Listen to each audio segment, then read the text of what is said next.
welcome to Dish It Up. Today we're going to be using puff pastry in 4 different ways. There's a couple of savory as well as a couple of sweet treats that you can make. Join me today and let's make these puff pastry treats.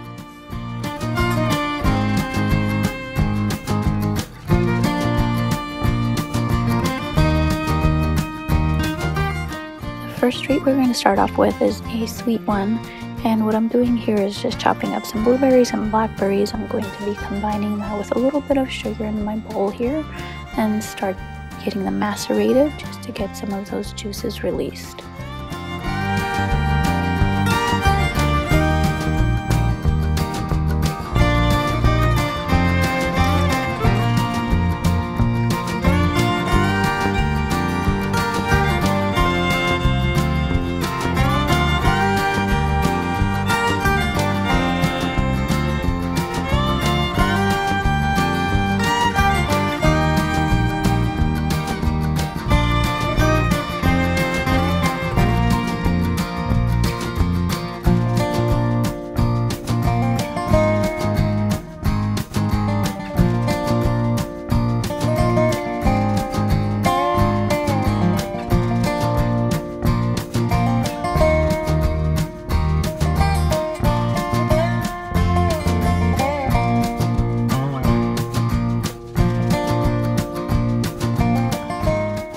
Once the berries are ready, I'm going to start forming them into my puff pastry.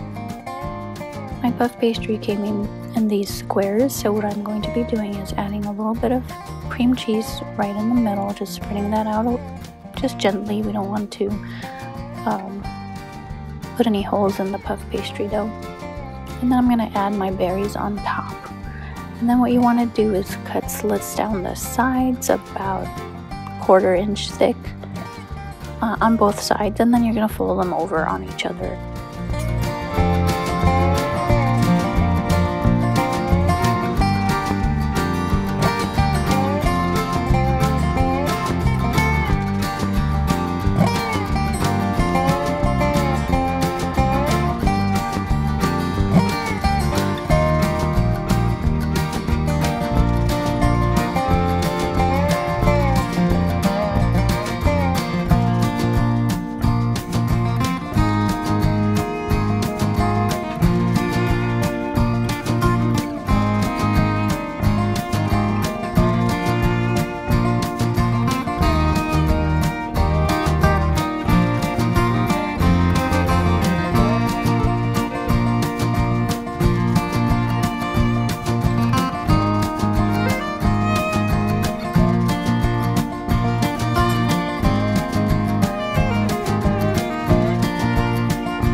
Next one we're making here is a savory one, and we're using feta cheese, and I'm sprinkling mine with a little bit of pepper on top. You can season yours however you like. And this time what we're going to do is cut the square of puff pastry in half so that we're working with just a triangle. We're going to crumble up the feta and sprinkle it into the bottom corner of the puff pastry and fold it over so you essentially have a smaller triangle.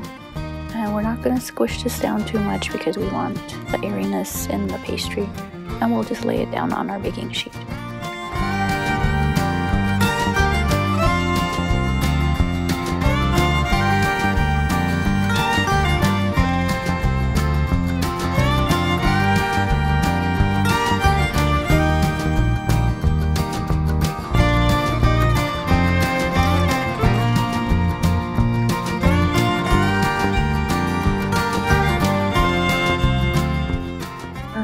For our third puff pastry creation, we're going to be using another triangle out of our square, and this time you want to lay this kind of upside down with the tip of the triangle towards you.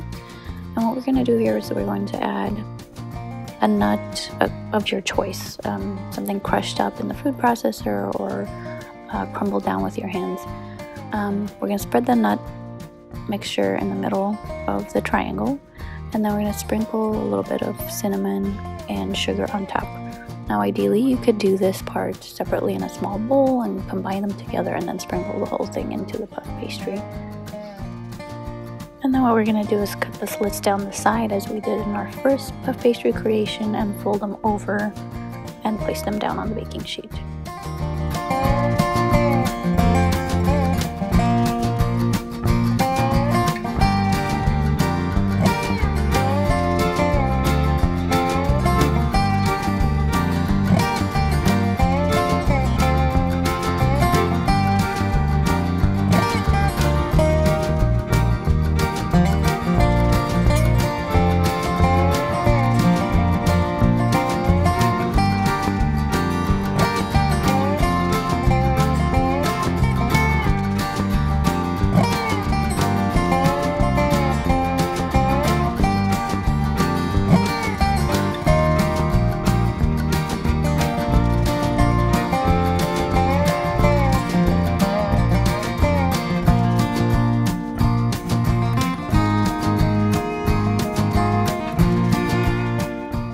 Our final use for puff pastry is to make a chicken pot pie.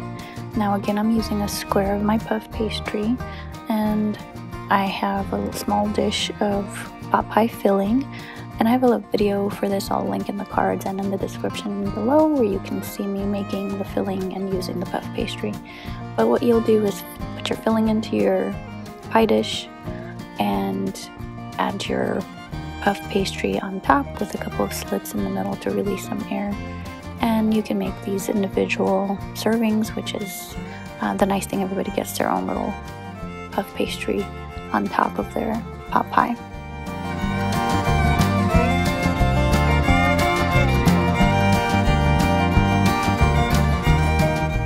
And what you'll do with all of these once you have them in on your baking sheet or on your baking dish is use a little egg wash to cover the tops with, just to get them nice and golden and shiny when they come out.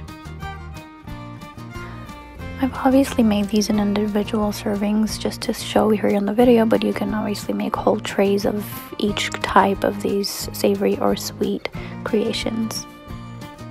For some other ideas on how you can use puff pastry dough, check my description box and I'll include a few treats that you can make. I want to thank you for joining me here on Dish It Up. I hope that you like these ideas. Thanks so much for watching. If you enjoyed what you saw, I would really appreciate a thumbs up. Share this video if you liked it, and subscribe to my channel for more videos. Thanks for watching.